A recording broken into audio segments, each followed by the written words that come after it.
이스라엘 족속이 애굽 고센 땅에 거주하며 거기서 승업을 얻어 생육하고 번성하였더라. 야곱이 땅에 17년을 거주했으니 그 나이가 147세라. 이스라엘이 죽을 날이 가까우매 그의 아들 요셉을 불러 그에게 이르되 이제 내가 내게 은혜를 입었거든 청하노니 내 손을 내 허벅지 아래 놓고 인애와 성실함으로 내게 행하여 애굽에 나를 장사하지 아니하도록 하라. 내가 너와 함께 했거든 너는 나를 애굽에서 내어다가 세상의 요새 영사라. 요셉이 이르되 내가 아버지의 말씀대로 행하리이다. 야곱이 또 이르되 내게 맹세하라 하매 그가 맹세하니 이스라엘의 침상 머리에서 하나님께 경배하니라. 아멘. 우리 함께 인사 나누겠습니다. 샬롬. 주님의 이름으로 사랑합니다.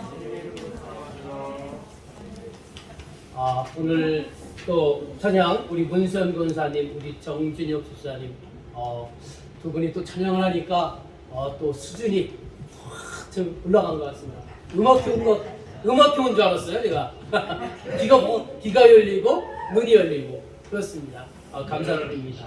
앞으로도 더 좋은 찬양 불러주셔서 하나님께 영광이 되고 또 우리들에게 기쁨이 되는 귀한 찬양이 됐으면 좋겠습니다. 여러분들이 우리는 늘 아쉽지만요, 이 땅에 이별할 날이 늘 누구나에게 있다는 거예요. 여러분이 그날이 여러분 앞에 왔습니다. 그럴 때 여러분은 어떤 유언을 했으면 좋겠습니까? 자녀들에게 아무개 땅은 누가 이만큼 갖고 또 은행에 있는 돈은 딸이 갖고 이런 유언도 해야 되겠지만, 그러나 우리 신앙인에 있어서 죽을 때 우리가 무슨 유언을 해야 되는가, 이 물음을 한번 가져보세요. 오늘 본문의 말씀입니다. 또 한 가지는 뭐냐면, 여러분 장사를 할 때요, 여러 가지 장사가 잘 되는 요소가 있어요. 제일 핵심은 기술적인 요소겠죠. 음식 장사로 말한다면 음식의 기가 막힌 맛, 그것이 장사의 성공을 좌우할 수 있는 것이죠. 그러나 또 이치적인 요소가 있어요. 아무리 요즘은 이게 해당이 안 되는 말씀이네. 가만히 생각하니까 예전 같으면 아무리 맛있는 것이라 음식이라 할지라도 저 산골 외진 데 있으면 장사가 덜 되잖아요. 안 되잖아요. 근데 요즘은 아니잖아요. 요즘은요, 저 산골 외진 데 가도 음식만 맛있다면요, 사람들이 다 자가용 끌고 그 산골로 가더라고요. 어떤 사람들은 그 맛있는 음식이 있으면 저 제주도든 어디든 비행기 타고 갔다 와서 식사하고 온대요. 그렇지만 옛날을 생각하면 장사가 잘 되는 것은 음식도 맛있지만 장수가 정말로 안 좋고 hum해진 데 있으면 장사가 잘 안 되는 거죠. 몫이 좋아야 한다고 살아요.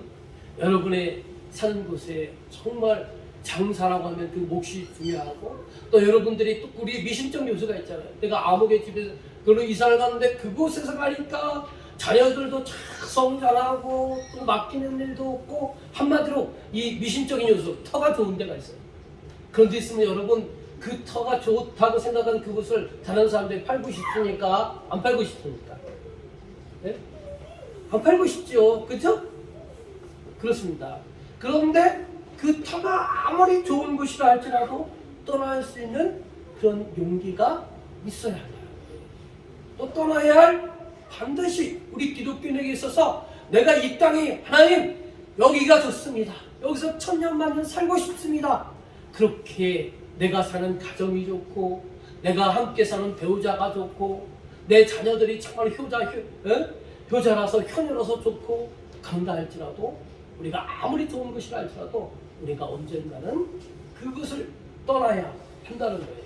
그런데 그 떠나는 이유가, 어떤 사람은 내 생명이 다해서 떠나는 사람이 있지만 어떤 사람은 정말 신앙적인 생명이 다하지 않는다 할지라도 신앙의 이유로 떠날 수 있는 그런 용기가 오늘 저와 여러분에게 있어야 됩니다.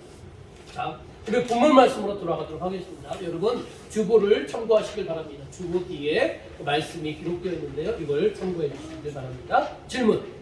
질문입니다. 이스라엘의 죽음을 직감하고 요셉을 불러 한 말은 무엇입니까? 자, 창세기 47장 29절 또 30절 말씀 읽어보도록 하겠습니다. 시작.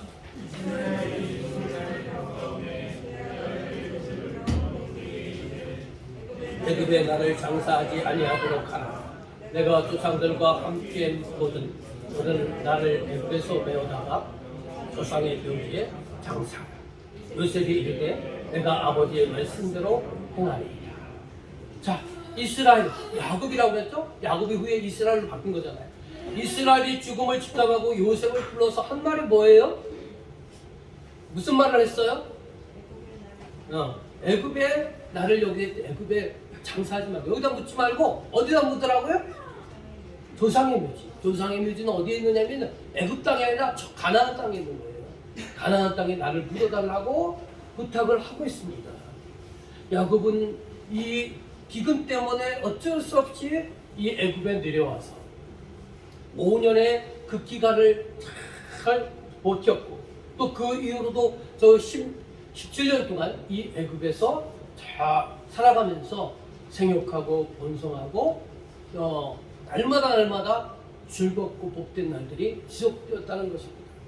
그런 그에게 이제 육신의 생명이 다하는 날을 죽음을 직감한 거예요. 죽음을 직감하고 나서 이제 요셉을 불러가지고 내가 이제 죽을 날이 얼마 있지 않단다. 그러니까 내가 한 가지 소원이 있어. 나 죽게 되면 절대로 이 애굽 땅에 묻지 말고 우리 조상들이 묻혀있는 저 가나안 땅 막벨라 동굴 그곳에 나를 장사해달라고 지금 부탁을 하고 있는 것입니다. 그렇다면 왜 야곱은 자신을 조상의 묘지에 장사하라 했을까요? 이 물음을 한번 가져보자는 거예요. 첫 번째, 이 야곱의 가족들이 지금 애굽 땅에서 살고 있는 땅은 어떤 땅입니까? 자, 질문 한번 해볼게요. 지금 야곱의 가족이 애굽에서 머문 지역 이름은 무엇입니까? 이게 질문이에요. 자, 창세기 47장 27절. 자, 읽어보겠습니다. 자, 시작. 이스라엘 족속이 애굽 고센 땅에 거주하여 거기서 생업을 얻고 생육하고 번성하였다. 자, 이스라엘 족속이 애굽 땅에 머문 지역 이름이 뭐예요? 예? 무슨 땅? 고센 땅. 고센 땅이에요. 지난번에 우리 장로님들 시험 볼 때 제가 출제위원이었거든요. 이런 것도 시험에 나오더라고요. 자, 고센 땅에 거주를 했다. 그럼 이 고센 땅이 어떤 땅이냐? 고센 땅은요, 목초지, 풀이 많은 땅이에요. 야곱의 가족들의 생업, 주업이 뭐였어요? 바로 양을 치고 소를 키우는 목축업. 목자들이 그들의 직업이었어요. 그들에게 있어서 가장 중요한 요소가 뭐냐면 그들의 생업을 이어갈 수 있으려면 풀이 많은 곳이어야 된다는 거예요. 그래서 그들이 애굽 땅에 여러 좋은 땅들을 선택할 수 있는 권한이 있었지만 그런 기회를 애굽 왕이 줬지만 야곱과 그의 가족들의 택한 땅은 고센 땅이었다는 거예요. 그 고센 땅에는 왜 택했느냐? 그들이 생업인 목축을 하기에 제일 용이한 풀이 많은 땅이었기 때문에 그렇다는 것입니다. 그래서 이곳에서 그들이 생활하는 데 있어 최적화된 그런 장소였기 때문에 그들이 자손도 많이 낳고 그들의 소와 양과 염소와 그런 가축들이 많이 불러서 이곳에서 17년 동안 사는 동안 생육하고 번성했다라는 표현을 통해서 우리가 알 수 있는 게 뭡니까? 이곳에서 자식이라면 자식 또 재산이라면 재산이 크게 불어났다는 거예요. 더군다나 애굽의 왕 다음에 제서열 2위가 누구였어요? 애굽의 총리가 누구였어요? 바로 요셉이었어요. 요셉이었으니까 요셉이 든든한 백그라운드에서 그 애굽의 그 현지인들이 이 가나안인 야곱의 식구들을 철판만쳐서 손 못 대게 하는 그런 환경 속에 있잖아요. 그리고 더 풀이 많아요. 그래서 그들이 이 17년 동안 애굽에서 사는 동안 생육하고 번성할 정도로 재산이면 재산, 사람이면 사람 이렇게 크게 번성했다는 것입니다. 여러분, 또 이 고센 땅은 어떤 땅입니까? 애굽의 중심지에서 멀리 떨어져 있는 땅이에요. 왜 이런 땅을 택했을까? 여러분에게 만약에 선택의 권한을 준다면 여러분에게 기회를 드리겠습니다. 이 대한민국 땅에서 여러분 제일 좋은 것을 한번 선택해 보십시오. 여러분 어디서 살고 싶습니까, 여러분? 네? 저 서울 그 명동에도 살고 싶어요. 아, 명동에 살면 별로 없나? 고액주택가 아니니까. 하여튼 뭐 강남에 살고 싶습니다. 이렇게 얘기할 거 아니에요. 그런데 이슬은요, 그 강남이 아니라 저 외진, 저 전라도 땅끝, 네? 저 경상도 땅끝, 그런 데를 택한 거예요 지금. 왜 그렇게 굳이 좋은 땅, 좋은 환경, 좋은 모든 사람이 살기에 기반 시설이 잘 되어 있는 그 땅이 아니라 이렇게 고센 땅에 이렇게 정했을까? 왜? 그것은 바로 어떤 것이냐면 바로 그들에게 있어서는 그들의 신앙을 유지하기에 최적의 장소였다는 거예요. 만약에 이들이 애굽의 중심으로 수도에서 택했다면 그들이 애굽에 다양한 신들이 있는데 거기에 물들어 버렸을 거예요. 그렇지 않아도 우리가 출애굽기를 보면 알겠지만 이들이 400년 동안 애굽에서 살 동안에 얼마나 많은 애굽의 영향력을 받았습니까? 그들의 종과 미신, 신과 우상과 각종 미신들을 얼마나 영향을 받았습니까? 그것을 방지하기 위해서 그 애굽의 수도권에서 제일 먼 그런 지역을 택하게 된 것입니다. 그래서 이들의 신앙의 순수성을 유지하기 위해서 이 고센 땅을 택한 것입니다. 또 고센 땅은 어떤 곳입니까? 아주 이들의 고향이고 터전인 가나안 땅과 아주 근접 지역에 있는 거예요. 우리가 살고 있는 이 교회가 있는 이치한 이곳은요 행정구역상 평택시죠. 근데 실질적으로는요 오산하고 가까워요. 저희는요 평택 이마트보다 오산 이마트를 더 잘 갑니다. 왜 그런 줄 아세요? 가까우니까. 예전에 많이 갔는데 요새 못 가요. 가면 가속이라 하더라고. 그래서 안 가요. 하여튼 거리상으로 그런 거예요. 왜 가까운 이유가 뭐냐? 가나안 땅과 왜 가까운 곳에 있다는 건 뭐냐면 혹이라도 하나님의 부르심이 있으면 얼른 그 고향 땅이고 하나님의 약속의 땅인 가나안 땅에 가기 위해서 이런 고센 지역에 이들이 택하게 되었다는 것입니다. 야곱의 가족은 비록 이 고향을 등진 채 이 남의 땅, 고센 땅에서 기근을 보내고 있는 거예요. 기근을 보내고 있지만 이곳에서 17년 동안 그들이 사는 동안 인구수가 증가했고 재산이 많이 불었던 아주 성장된 그런 땅이었다는 것을 목격하게 되는 거예요. 그래서 여러분 오늘 본문에 보면 28절에 야곱이 애굽 땅에 17년을 거주하였으니 이 생육하고 번성하였더라 라고 말하고 있는 것입니다. 그렇다면 왜 야곱의 가족이 이 애굽의 하나님께서 왜 야곱의 가족을 이 고센 땅으로 인도했을까요? 물론 이들이 선택한 것이 고센 땅이었지만 여기서는 음으로 양으로 역사하는 하나님의 인도하심이 있다는 거예요. 그 하나님께서는 왜 야곱의 가족들을 고센 땅으로 인도했느냐? 바로 이들이 지금 누리고 있는 것처럼 이 고센 땅에서 그들이 생육하고 번성하고 신앙을 잘 유지하도록 하기 위해서 이 고센 땅으로 인도했다는 것입니다. 그런데 이들에게 고민이 있었습니다. 여러분 그런 거예요. 여러분이 한 지역을 택해서 장사를 시작했는데 여기서 돈을 엄청 벌었어요. 근데 이곳을 떠나고 싶습니까? 떠나고 싶지 않아요. 야곱이 지금 인간적인 심정으로는 그럴 거예요. 나 죽으면 굳이 가나안 땅 생각하지 말고 여기다 묻어달라. 아니 가나안 땅에 묻어달라고 하려면 얼마나 많은 비용이 들어요? 아무리 가깝 인접 지역이지만요 국경을 넘는 나라와 나라를 넘어가는 거리예요. 그리고 오늘날처럼 교통이 이렇게 발달되지 않았어요. 시신이 또 더운 나라이기 때문에 시신이 쉽게 부패하잖아요. 그럼에도 불구하고 야곱은 요셉을 불러서 자기가 죽으면 이 애굽 땅이 아닌 이 번영의 땅인 애굽 땅이 아닌 가나안 땅에 나를 묻어달라고 조상의 뇌에 묻어달라고 하는 이유가 뭘까요? 자, 두 번째 이들은 이 풍요로운 땅을 떠나서 왜 이 조상의 묘지에 장사하게 됐냐? 두 번째 이유, 야곱이 하나님의 약속을 기억했기 때문에 그렇다는 거예요. 여러분 같이 말씀을 한번 읽어보도록 하겠습니다. 창세기 28장 31절, 13절, 14절 말씀. 자, 읽어보도록 하겠습니다. 시작. 또 본즉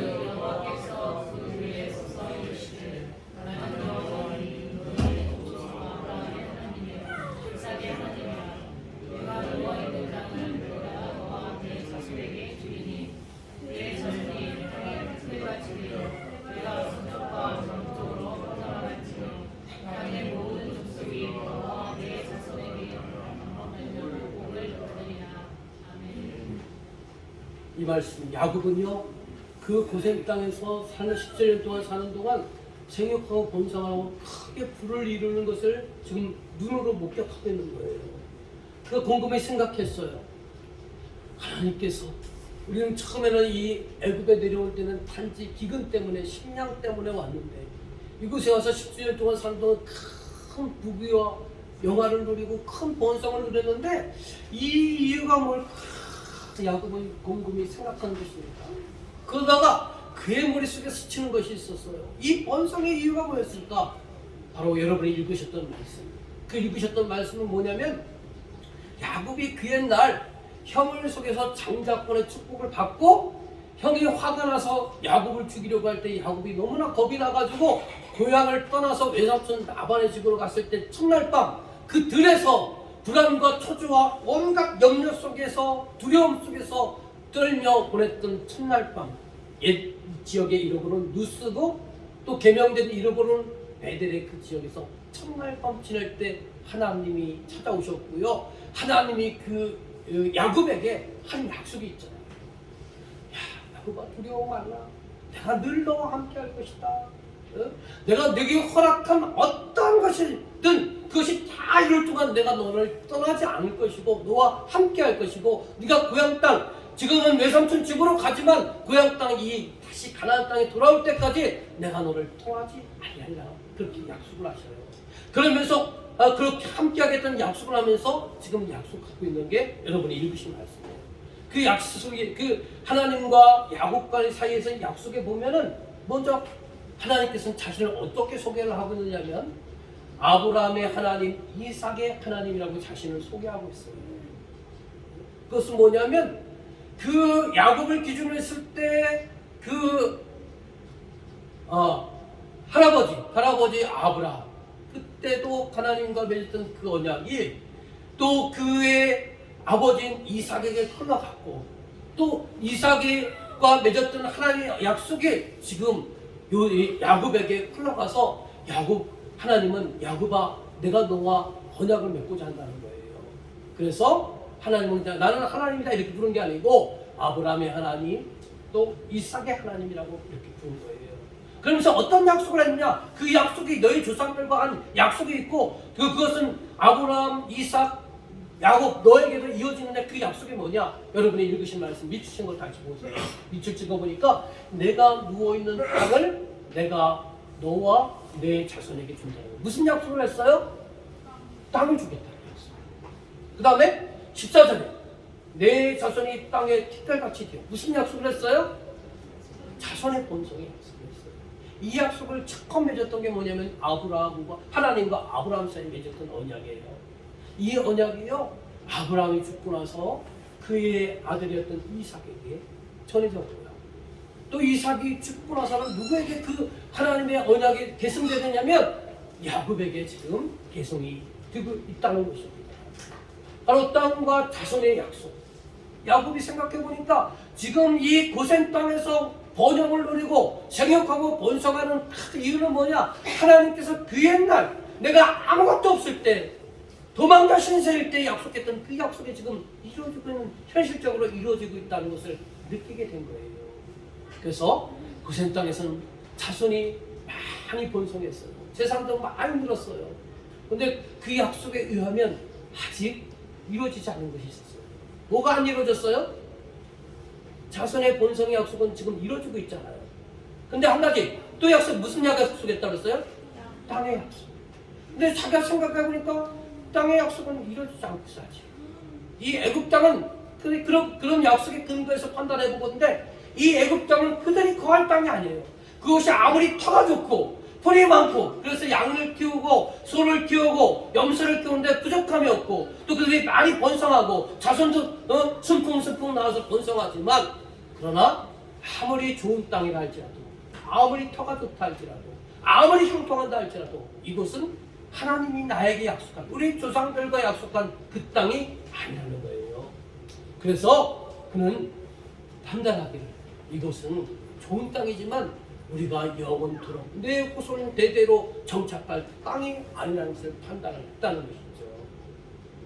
자, 세 번째, 왜 그들이 그 좋은 땅이었던 고센 땅을 떠나서 그 애굽이 아닌 가나안에 그 자기의 시신을 묻어달라고 한 이유가 뭐냐? 야곱은 죽음이 임박했기 때문에 그런 거예요. 자, 29절 말씀에 보면 이렇게 써 있어요. 이스라엘이 죽을 날이 가까웠다. 이스라엘이 누구라 그랬어요? 이것도 여기 시험에서 나와요. 이스라엘이 누구요? 야곱이라고. 네? 저도 예전에 많이 헷갈렸어요. 예전에. 여튼 야곱이 죽을 날이 가까웠다는 거예요. 그러면 죽을 날이 가까워서 중요한 게 뭐냐? 여러분, 죽을 날이 가까웠을 때 여러분에게 있어서 가장 중요한 일이 뭐예요? 네? 재산 많은 사람은 재산 분배 빨리빨리 하세요. 네? 그래서 돌아가시고 나서 여러분의 자식들 싸움 나지 않도록 미리미리 잘 교통정리 잘 해주세요. 이게 또 중요한 이야기죠. 그죠? 재산 정리도 잘 해야 되지만 더 중요한 건 뭐냐면 내가 60년 동안, 70년 동안, 100년 동안 이 땅에 살면서 쌓았던 모든 교훈들, 이것을 나눠주는 게 더 중요한 거예요.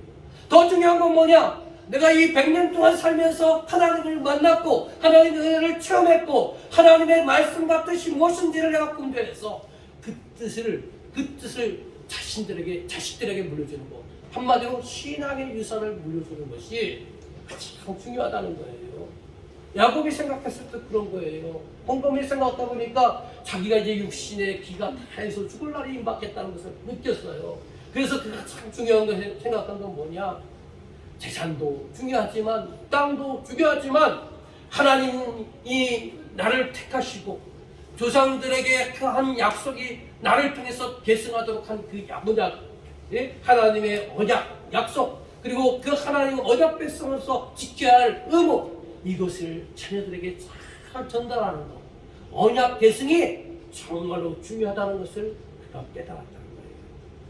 그래서 어떻게 하면 내 자녀들에게 이러한 언약이 이어질 수 있을까 고민하다가 생각하신 것이 뭐냐? 최선의 방책이 뭐냐? 자신이 죽었을 때 묘지를 애굽 땅에 묻지 말고 저 조상들이 묻혀있는 가나안 땅, 즉 막벨라 동굴에 자기를 묻어달라고 한 것입니다. 왜냐하면 왜 그러느냐? 이스라엘의 오랜 고대 전통에 의하면, 자 여기 한번 읽어봅시다. 여기 가운데면 3번 밑에 보면 화살표로 되어 있어요. 조상의 묘지에는, 자 조상의 묘지에는, 자 읽어보겠습니다. 시작. 조상의 묘지에는 묘사된 것입니다. 고대 이스라엘 백성들에게 묘지는 개인 혹은 지파가 영적으로 소유하는 땅이 선진적 의미를 갖고 있습니다. 여러분, 이스라엘 여기 읽으신 것처럼 고대 이스라엘 백성에게 있어서 묘지라는 개념은 뭐냐? 자기 혹은 자기 지파, 자기 가문이 영구적으로 이 땅을 소유하고 있던 상징적 의미가 뭐냐? 묘지라는 거지. 그래서 그 묘지를 갈 때마다 조상들에게 인사드리는 것도 있지만 우리가 거할 영원한 땅은 이 땅이라는 거야. 이 땅. 그러니까 이 땅의 의미가 강한 거예요. 그래서 야곱이 애굽은 고센 땅은 좁고 번영할 수 있는 좋은 땅이지만 그러나 내가 하나님께 언약을 받았고 또 하나님과의 의무를 지키고 또 내 자손들에게 그 하나의 언약을 계승하기 위해서는 어떻게 되느냐? 야, 내가 죽어서 이 애굽 고센 땅에 묻지 않고 가나안 땅, 이 조상들이 묻혀있는 막벨라 동굴에 나를 묻어달라는 말이에요. 그러면 자녀들이 자기를 묻은 그 묘지를 갈 때마다, 묘지를 볼 때마다, 묘지를 생각할 때마다 그들의 전통적인 개념, 이 묘는, 이 땅은 하나님께서 나에게, 우리 가문에게, 우리 지파에게, 우리 나라에게 허락한 땅이라는 그런 기억을 계승하기 위해서 이 묘지를 애굽 고센 땅이 아닌 가나안 땅 막벨라 동굴에 자신을 묻어달라고 한 것입니다. 바로 자 이것처럼 여러분 오늘날 여러분들이 오늘날 이 정신을 계승할 수 있는 게 뭐냐? 이 정신을 계승할 수 있는 건요, 여러분 자녀들에게 이 땅이만이 아니고 이스라엘 땅에 묻어달라, 그건 유언이 아니고요. 오늘 살아있을 때 여러분들이 이 개념을 계승하시는 거예요. 예배, 말씀에, 기도해. 예배를 통해서 우리가 하나님의 뜻을 있지만 다시 한번 회상하는 거예요. 우리가 요즘 얼마나 바쁩니까? 학생들도 그렇고 직장인들도 그렇고 직장생활, 학교생활 하다 보면 하나님 생각할 시간적 여유와 마음적 여유가 별로 없어요. 그렇죠? 그런데 일주일에 여러분 한번 예배를 기억하면서 예배에 나와서 말씀을 듣고 또 자기가 어떤 친지를 기억할 수 있는 게 뭐냐? 그래서 예배가 중요하다는 거예요. 야곱은 하나님께 받았던 조상 대대로 물려받았던 언약과 약속을 결승하기 위해서 자기의 시신을 이 막벨라 동굴에 묻어달라고 했지만 오늘날 우리의 개념은 뭐냐? 우리가 바쁜 일상 속에서도 예배를 지키며 말씀을 들으며 말씀을 상고하며 찬양을 드리며 하나님과 나와의 관계를 다시 한번 회상할 수 있는 것이고 나의 신앙적 이치를 회상할 수 있는 것이기 때문에 오늘날 여러분들이 영적인 생명을 유지하기 위해서는 여러분 예배, 말씀, 기도가 이어져야 한다는 것을 여러분 기억하시길 바랍니다. 다음 질문입니다. 다음 질문. 야곱이 병들었다는 소식을 듣고 요셉은 누구와 함께 왔습니까? 창세기 48장 1절입니다. 읽어보겠습니다. 시작.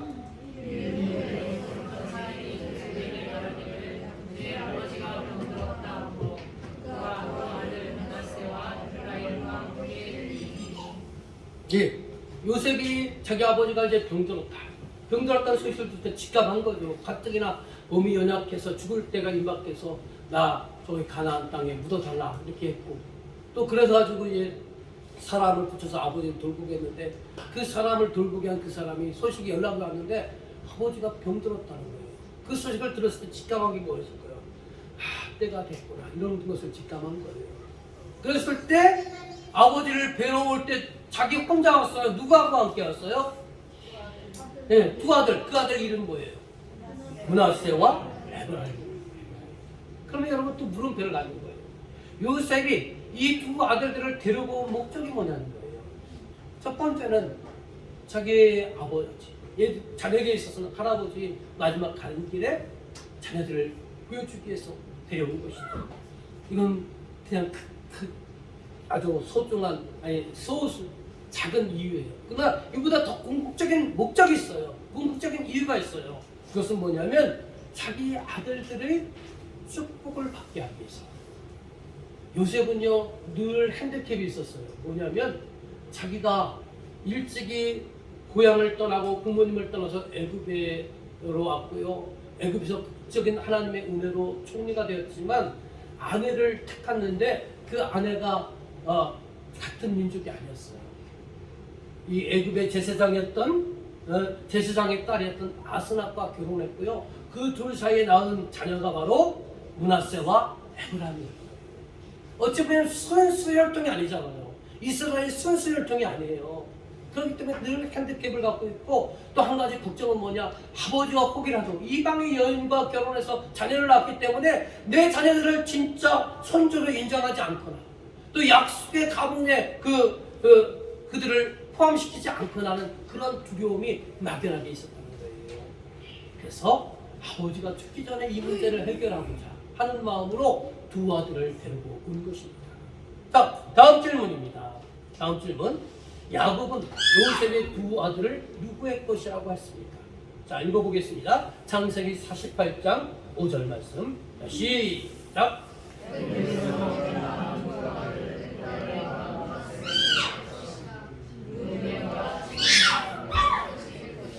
예, 지금 야곱이 말하고 있는 거예요. 이 에브라임과 므낫세가 누구라고 그랬어요? 누구 것이라고 그랬어요? 예, 요셉 것이라고 그랬어요? 아니면 야곱 것이라고 그랬어요? 야곱 것이라고. 내 거라는 거예요. 진짜는 누구 거예요? 진짜는? 요셉 거잖아요, 요셉 거. 예? 요셉이 자식들이잖아요. 근데 그 단계를 넘어서 내 자녀라고 말하고 내 자녀.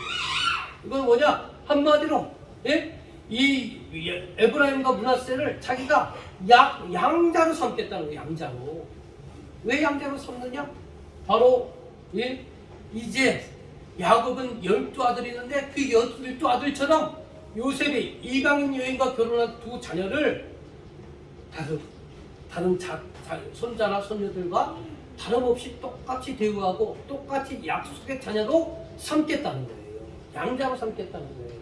그래서 후에 이스라엘이 애굽에 점령해서 땅을 분배하잖아요. 12지파가 분배를 하잖아요. 그때 이 두 아들, 요셉의 두 아들 에브라임과 므낫세가 땅을 분배받았을까요? 못 받았을까요? 분배받았어요. 대신 요셉과 네이지파가 땅을 분배받지 못했어요. 그 대신 두 지파가 들어갔는데 에브라임과 므낫세가 들어갔다는 거예요. 그래서 이 이야기를 듣는 순간에 바로 요셉은 자기가 안고 있었던 핸드캡 고민들이 다 해결해졌다는 것을 보게 되는 것입니다. 자, 이 말씀을 들으면서 오늘날 우리들도 마찬가지예요. 저와 여러분들도 하나님의 양자입니다. 믿으십니까? 여러분 믿으셔야 돼요. 이건 하나님의 약속이 이기 때문에 그런 거예요. 같이 읽어봅시다. 로마서 8장 15절의 말씀. 네? 이건 성경은 뭐냐? 하나님이 우리에게 하는 약속을 문자화한 것이라고 여러분 그렇게 믿음을 받고요. 하나님이 어떻게 약속하셨는지 봅시다. 로마서 8장 15절이요. 자, 시작. 너희는 다시 무서워하는 종의 영을 받지 아니하였고 양자의 영을 받았으므로 아바 아버지라 부르시느니라. 여기서 너희는 뭐냐? 오늘날 개념으로 말하면 예수 그리스도를 영접한 우리 성도들을 말하는 거예요. 너희들은 다시 무서워하는 종의 영을 받지 않았다. 마귀 사단의 영을 받지 않았다는 거예요. 예수 믿는다는 것이 이래서 중요한 거예요. 내가 예수님 믿었다는 게 단지 교회 가는 표시가 아니고 예수님 믿었다는 것이 마귀 사단의 자녀에서 하나님의 자녀로 바뀌는, 출생이 바뀌는 놀라운 사건이라는 거예요. 그래서 예수님 믿는다는 게 그렇게 중요하다는 거예요. 여러분 예수님 믿으시죠? 그러면 이 하나님의 약속이 여기 있는 거예요. 하나님께서 뭐라고 말씀하세요? 예수 그리스도 믿는 너희는 이제는 다시 무수하는 종의 영, 마귀 사단의 영을 받지 아니하고 양자의 영을 받았다는 거예요. 그래서 하나님 아버지를 여러분들이 뭐라고 부른다고요? 하나님 아버지, 아빠 하나님이라 부른다는 거예요. 그러니까 여러분 믿지 않는 사람이 하나님 아버지라고 해보세요. 그리고 불러보라고 해요. 한번 시켜보세요. 쉽게 못해. 쉽게 아주 단순한 것 같지만 이렇게 차이가 있는 거예요. 아무튼 여러분들은 오늘날 하나님께서 예수 그리스도를 믿는 저와 여러분들을 하나님의 아들딸로 삼아주셨다는 거예요. 요한복음 1장 12절에도 말씀하시잖아요. 영접하는 자 곧 그 이름을 믿는 자들에게는 하나님의 자녀가 되는 권세를 주셨다고 했어요. 그러니까 여러분이 하나님의 자녀예요. 여러분이 현실이 물질에 찌들고 사람에 찌들고 환경에 찌들어서 내가 하나님의 자녀인지 아닌지, 교회는 다니지만 내가 하나님의 자녀인지 아닌지 불분명한 그런 생각을 가질지 모르겠지만 하나님의 약속은 뭐냐? 여러분이 가난하든 못 배웠든 지금 어렵고 고민에 휩싸였든 여러분 누구라고요? 하나님의 자녀, 하나님의 아들, 하나님의 딸이라는 거예요. 그렇게 여러분들을 삼아주셨다는 것입니다. 그래서 창세기의 핵심 사상, 구속사의 이론으로 여러분을 특혜 주셨다는 거예요. 그래서 여러분들이 자꾸 성장과 성숙을 꿈꾸고요. 성장 성숙해서 한 명을 더 품는 구속사의 일꾼, 하나님의 사신, 하나님의 대행자가 되시길 주님의 이름으로 간절히 축원합니다. 이건 여기 읽어봅시다. 손가락 표시로 되는 거. 파란색 글씨로. 야곱이 자신을 조상의 묘에, 자 시작. 자신을 조상의 묘에 굳게 달한 것과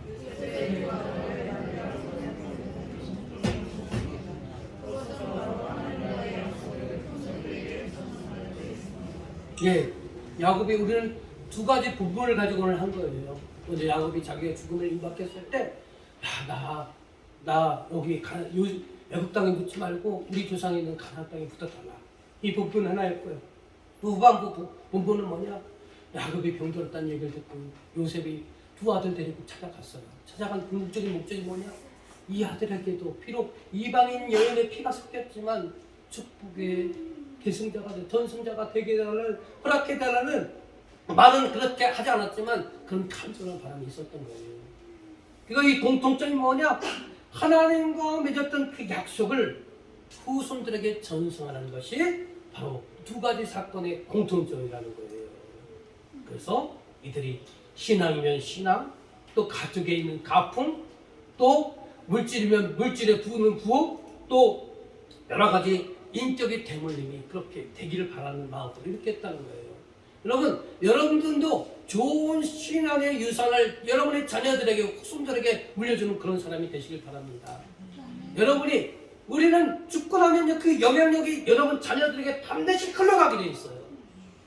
어떤 사람은요, 집안의 저주와 나쁜 기운과 나쁜 전통과 나쁜 인격들이 여러분 후대 자손들에게 대물림이 될 수가 있어요. 이건 될 수가 있어요가 아니라 되는 거예요. 되는 거. 자연스럽게 되는 거예요. 그런데 우리는 하나님을 믿는 사람들이잖아요. 그렇죠? 하나님을 믿는 저와 여러분들이 여러분 자녀들에게 많은 재산적인 거 유산 상속을 못한다 할지라도 여러분이 믿었던 신앙의 그 아름다운 전통을 여러분 그 유산으로 선택해 주시길 바랍니다. 하나님을 믿으면서 거칠고 모나고 형편없었던 나의 인격이 하나둘 변화되어 성숙한 그 인격을 여러분 자녀들에게 물려주시길 바랍니다. 이런 신앙의 유산이 신앙의 전승자들이 되시길 바랍니다. 오늘날 우리들은 어떤 사람들입니까? 아까도 말씀에서 봤지만 우리들은 하나님의 자녀입니다. 아멘이십니까? 하나님의 자녀인 우리들은요, 천국 가는 게만 중요한 게 아니라 오늘 저와 여러분에게 사명이 있다는 거예요. 우리에게 사명이 뭐냐? 이 땅의 sonship과 kingship입니다. sonship은 뭐냐면 쉽게 풀어서 얘기하면 son이 뭐예요? 영어로? 네?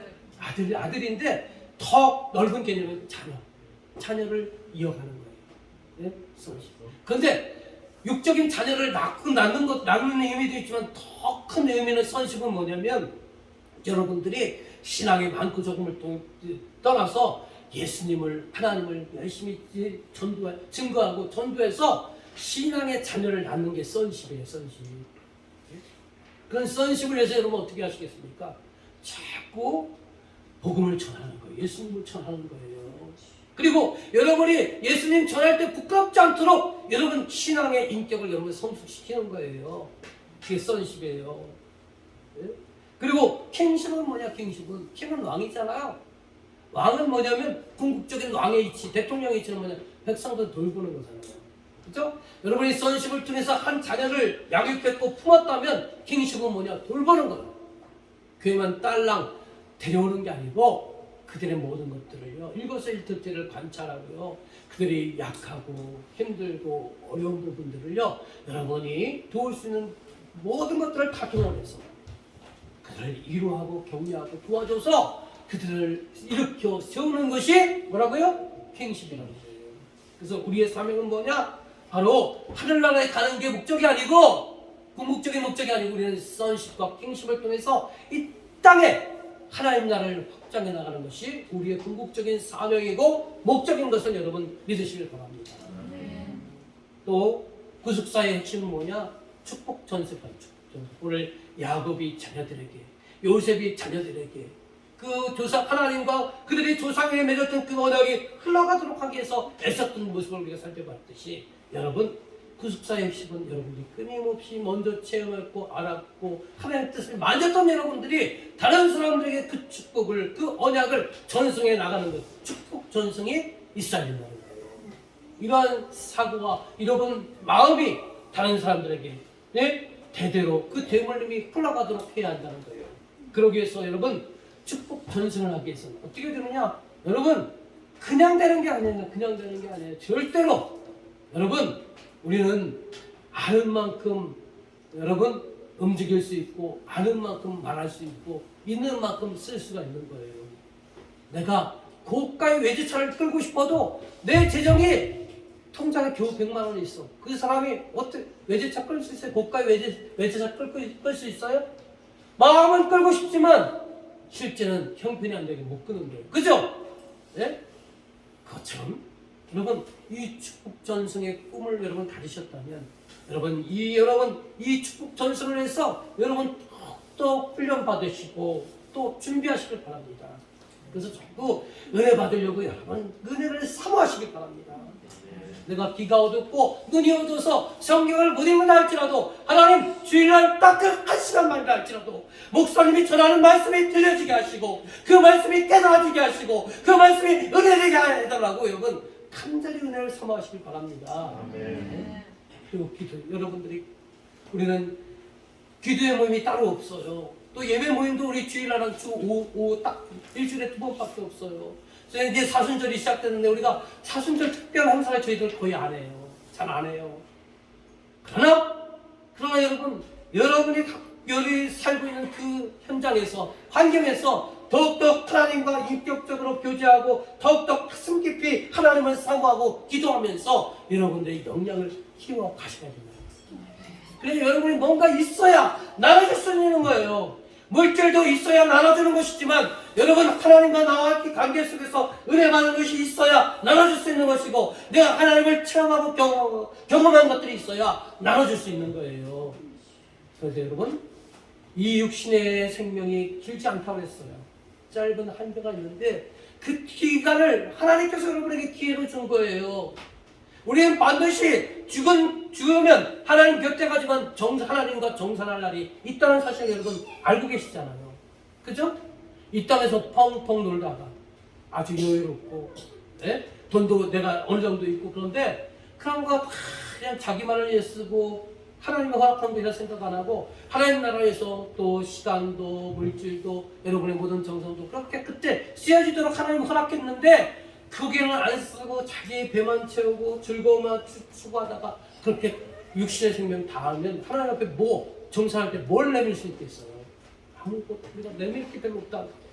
그러니까 여러분 열심히 준비하시고 훈련하시고 노력하셔서 여러분 키우세요. 신앙의 인격을 키우시고 말씀의 역량을 넓히시고 기도의 능력을 넓히시고 그래서 내 인격적으로 성숙하고 신앙적으로 성숙해서 다른 사람들 여러분 주변의 시선을 돌려서 아직도 영적으로 무지하고 어렵고 힘들고 물질적으로 환경적으로 어렵고 힘든 그런 사람들에게 시선을 돌려서 여러분 그들을 찾아가서 기도해주고 위로해주고 도와주고 해서 여러분 그들을 살리는 신실한 하나님의 일꾼, 신실한 구속사의 대행자가 되시기를 주님의 이름으로 간절히 축원합니다. 기도하겠습니다.